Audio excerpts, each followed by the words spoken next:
Some 10 years after the Second Punic War, we were at last ready to formally initiate our invasion of the Greek realm. By this point in time, Greece was firmly under the thumb of Macedonian ruler Philip V.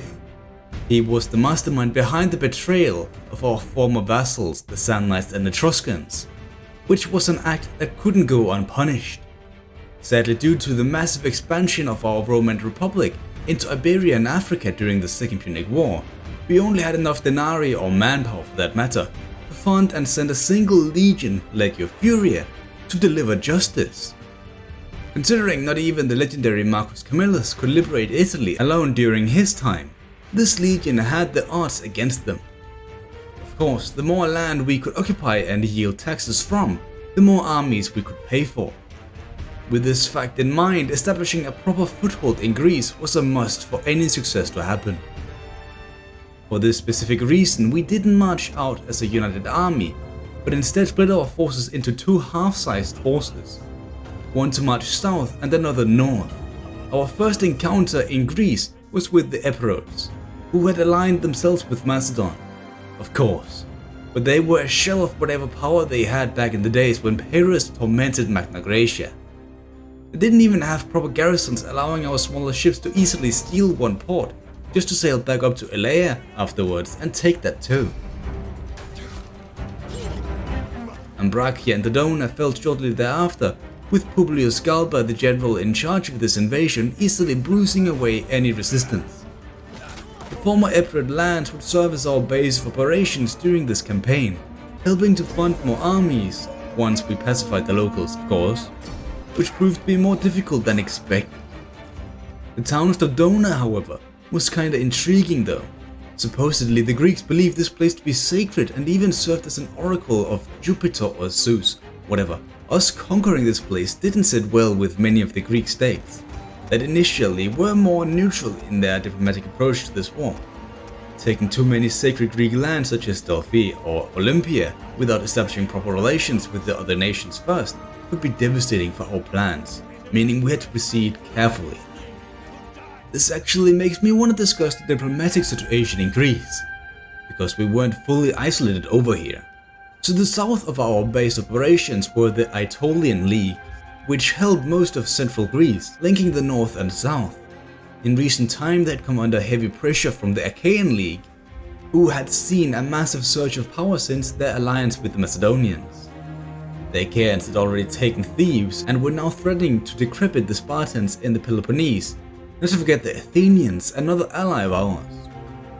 Although the Achaeans hadn't declared war upon us yet, it was only a matter of time before they secured the south and marched against us.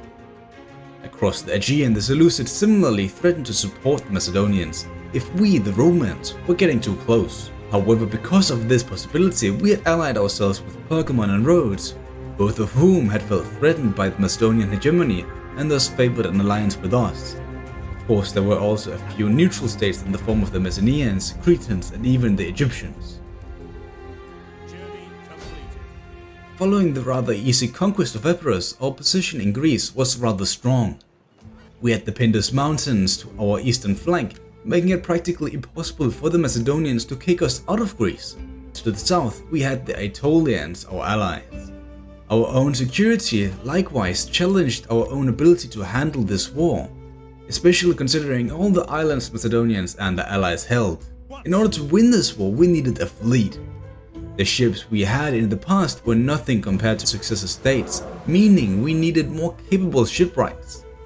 Rhodes was the obvious choice, but they were far out of reach, not to forget they were our allies just like the Athenians.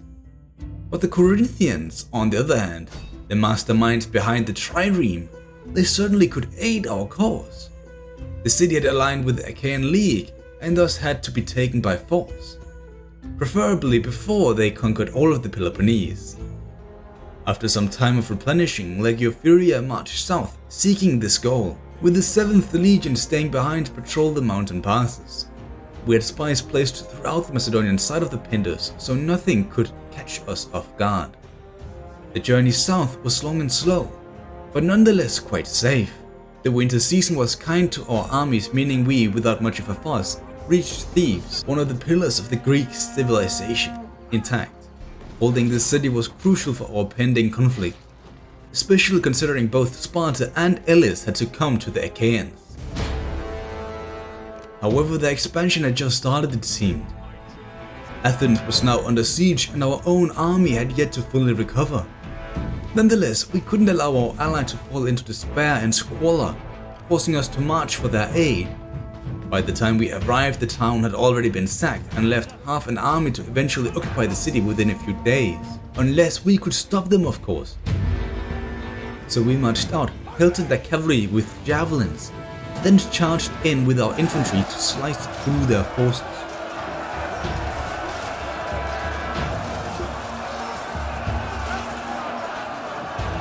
If any gaps opened up, we'd send units through to encircle the enemy. Our archers even outflanked them to fire lethal shots into the enemy back line, all without deploying the triarii. This victory was crucial in keeping the Athenians alive. After the battle, we immediately moved to counterattack, with us being fully focused on Corinth and the prospect of raising a powerful fleet. Except I massively underestimated the Achaean numbers. We tried to flee, but the enemy followed. Bloodshed was inevitable. Considering our inferior numbers, we pulled back our cavalry and archers to act as reserves. We wanted to see where the Greek cavalry attacked, so we could intercept their moves.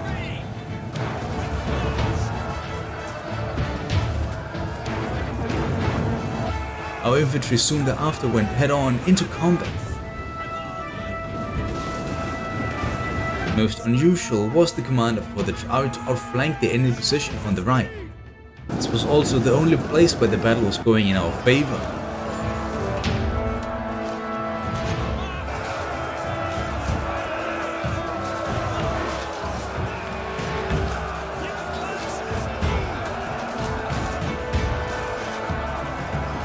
Hundreds of men on the left flank fled from the battlefield, causing a massive collapse. Nevertheless, the triarii on the right flank held on, fighting back against the Achaeans and miraculously prevailing. This was one of the most costly victories in our entire history. In fact, it was so crippling that we decided to fall back to Thebes and replenish. Athens seemed safe enough, so it was tried and true. During this short period of replenishing, we paid for a temple of Jupiter as well as enhancing our grip on the Pindus mountains by seizing control of this gold mine in the north. This helped pay for another legion that at first was used to deal with rebellions, but later would be sent south to help take Corinth. We also put in great effort to prevent the Macedonians, just for them to declare war on us just a few days later. This basically meant the entire Peloponnese was filled to the rim with hostile armies. Until the Second Legion arrived in the south, taking Corinth would be practically impossible, not to forget even holding on to the place for more than a few weeks. So instead, while we waited around, Legiofuria marched to Colchis, occupying the city, and further fortified our land to protect Athens. If only our allies would defend themselves. I say that because now the Macedonians were pushing into Lamea, as well as sacking Delhi and Opos, putting pressure on our southern forces from yet another direction. At least we now had two armies to fight for us, meaning we had to split up our forces, saving both towns from falling. However, it wasn't that simple.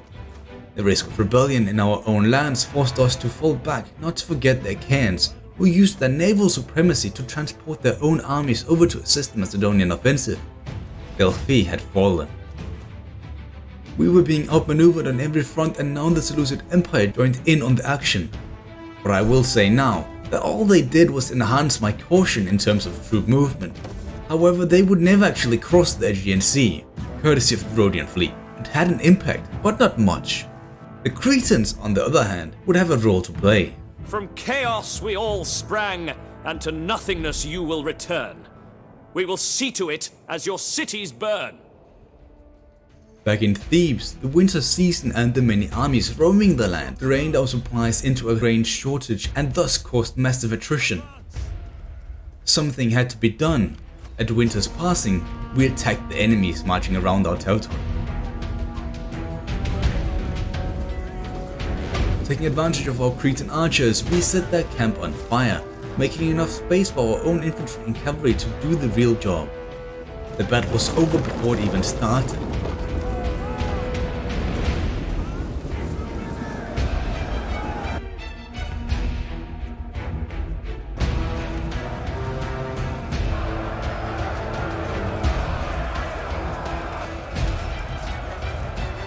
Following this victory, we immediately pushed our advantage, taking on the Second Achaean army along with the Corinthian garrison. Not knowing where the Second Army would approach from, we used a cautious approach, which proved to be a mistake, allowing the Achaeans to form up just outside their fort. Clever move considering the last battle. However, this move was equally futile as we split up our own forces to take down both armies before they could unite.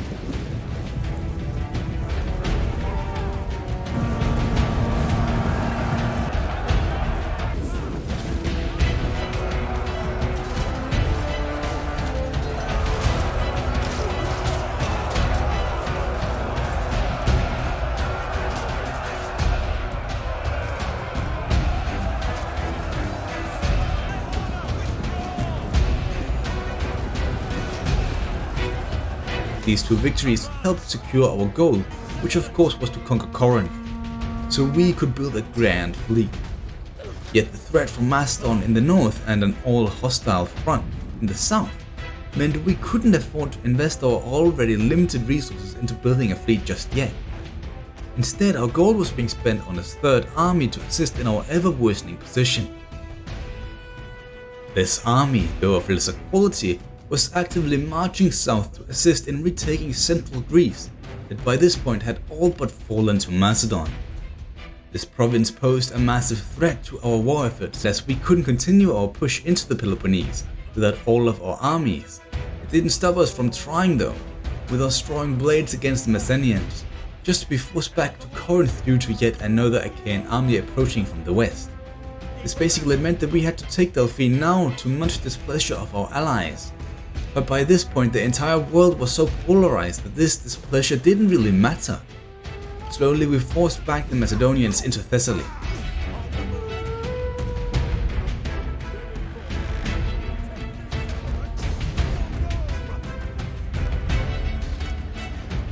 Taking full control over Boeotia equally would serve as a crucial boon of grain supply and income similar to the role Campania had during the rise of the Republic.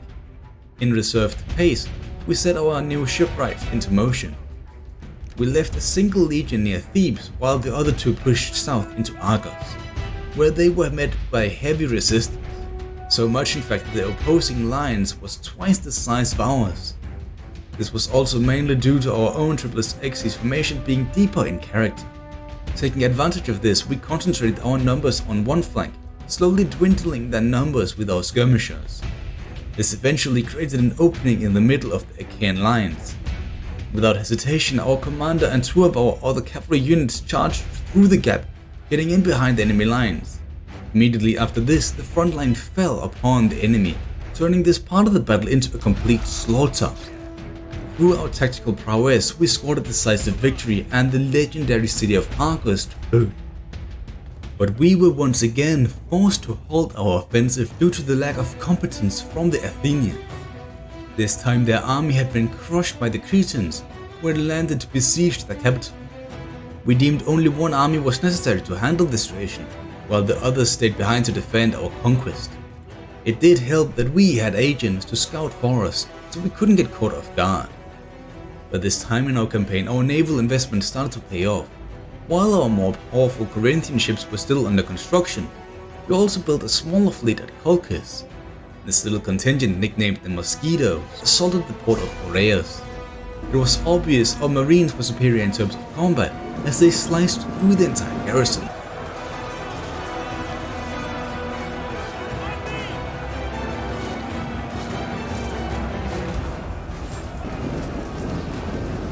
This engagement was the definition of a heroic victory and also a sign that maybe we didn't need these larger ships. But it can't hurt because size does matter. Nevertheless, the port was ours, and it was probably captured in the most annoying way possible. For the Macedonians, that is, as they now had to use their fleets to deal with our little mosquitoes before they caused too much havoc in the Aegean. With the arrival of our armies outside of Athens, our allies rallied to fend off the Cretans, with our help of course, which was quite exhausting on our finite resources of proper Latin warriors. But being a man of opportunity, we hired a couple of mercenaries to then take this port right here. The next couple of months after this, we only saw a gradual amount of combat. We had to replenish and deal with the many rebellions throughout Greece. Not to forget, our spies kept a keen eye on the unending armies moving around in the north, including Philip himself. During these watchful hours, the Achaeans bent the knee to our offensive due to the threat of the Macedonian armada sailing for Zakynthos. However, not all of the Macedonian ships were going this way. No, a small fleet of proper warships sailed to the Aegean, encircling our mosquitoes, and almost smashed every single ship we had, including our admiral, in exchange for 7 ships of their own. They then sacked Laurion, just to be defeated by the Athenian fleet afterwards. Slightly further north, we also had our lesser army going on expeditions into Thessaly, taking Pharsalus just to then fall back once Philip and the other Macedonians came into view. This served to keep the Macedonians distracted so our finally battle-ready Corinthian fleet could make its first move. Zakynthos fell without much of a fight. This was a show of strength that would sway our other allies across the Aegean from being defensive allies to now proper military allies. With the seas under our command, the balance of power shifted. The Achaeans tried to hold on to Mantinea, keeping an army to protect it. It was brushed aside, scoring the central parts of the Peloponnese under Roman rule. This was crucial in our next strategy, which was to secure Sparta and swoop clockwise around Mantinea, so we inevitably could march north against the Macedonians in a united force. Except our path was blocked by the Cretans, who had sent a small battalion to block our path.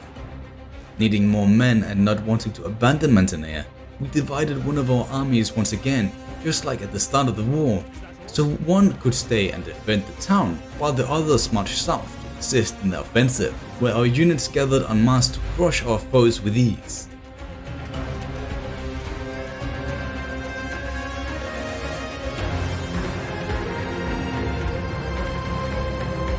This victory led to the conquest of the ancient city of Sparta. Holding this place would be crucial in keeping the Peloponnese in line. Further north, our spies reported of the Macedonian forces marching south again, and we only had our auxiliary forces led by a member of the Lapienus family to keep them at bay. Quite predictably, the Macedonians attacked Lamia. As the Macedonians approached from the north, we deployed our most hardened defenders to hold them at bay up there. Some might say this meant nothing considering most of these hardened defenders were as green as grass, but they just had to hold off the Macedonians while our more experienced guerrilla forces flanked around and used their javelins to cause immense chaos. We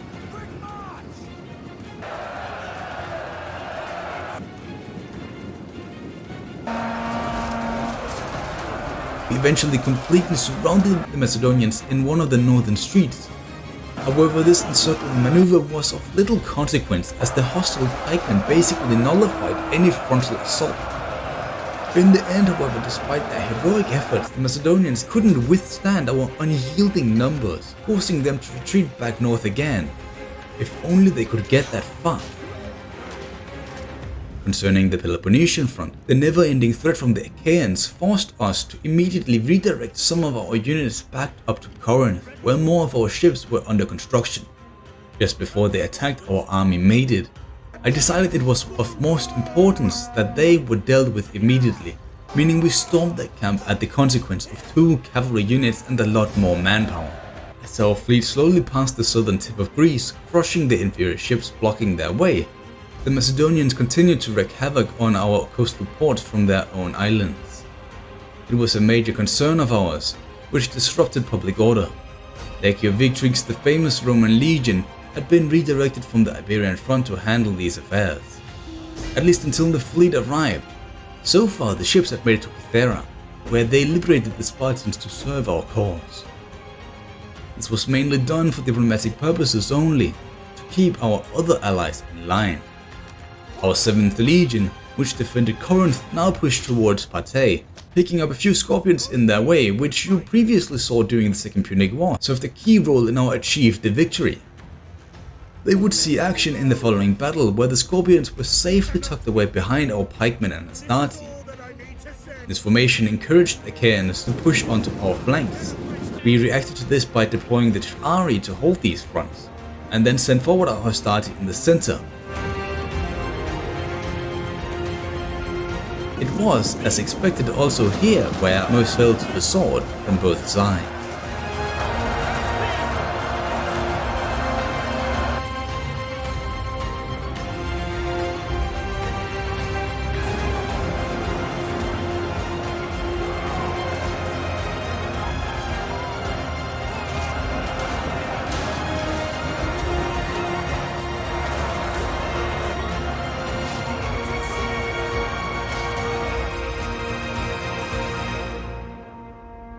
Despite this being a crucial victory, it once again came at the cost of crucial manpower.